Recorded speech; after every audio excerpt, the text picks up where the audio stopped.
দীর্ঘদিনের সব জল্পনা কল্পনার অবসান ঘটিয়ে অবশেষে রিয়াল মাদ্রিদের সঙ্গেই ভবিষ্যৎ গড়ার সিদ্ধান্ত নিয়েছেন Brazilian superstar Vinicius Junior. Spanish জায়ান্টদের সঙ্গে নতুন চুক্তিতে সম্মত হয়েছেন তিনি। নতুন এই চুক্তি অনুযায়ী 2032 সালের জুন পর্যন্ত সান্তিয়াগো বার্নাবিউতেই খেলবেন 26 বছর বয়সী এই তারকা উইঙ্গার। এর আগে ভিনিসিয়াসের সঙ্গে রিয়াল মাদ্রিদের চুক্তির মেয়াদ ছিল 2027 সালের জুন পর্যন্ত। তবে গত কয়েক মাস ধরে তার ভবিষ্যৎ নিয়ে নানা গুঞ্জন ছড়িয়ে পড়ে। বিশেষ করে ইংলিশ প্রিমিয়ার লিগের চ্যাম্পিয়ন আর্সেনালে তার সম্ভাব্য যোগদান নিয়ে ইউরোপীয় গণমাধ্যমে ব্যাপক আলোচনা চলছিল। একই সময়ে চুক্তি নবায়ন নিয়ে রিয়াল মাদ্রিদ ও ভিনিসিয়াসের প্রতিনিধিদের মধ্যে দীর্ঘদিন ধরে আলোচনা চলছিল।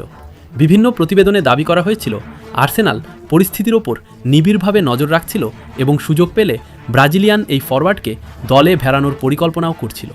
তবে সব গুঞ্জনের অবসান ঘটিয়ে শেষ পর্যন্ত রিয়াল মাদ্রিদেই থাকার সিদ্ধান্ত নিয়েছেন ভিনিসিয়াস। 2018 সালে ব্রাজিলের ঐতিহ্যবাহী ক্লাব ফ্লামেঙ্গো থেকে কিশোর বয়সেই রিয়াল মাদ্রিদে যোগ দেন ভিনিসিয়াস জুনিয়র। ইউরোপীয় ফুটবলে শুরুটা খুব সহজ না হলেও ধীরে ধীরে নিজের প্রতিভার প্রমাণ দেন তিনি।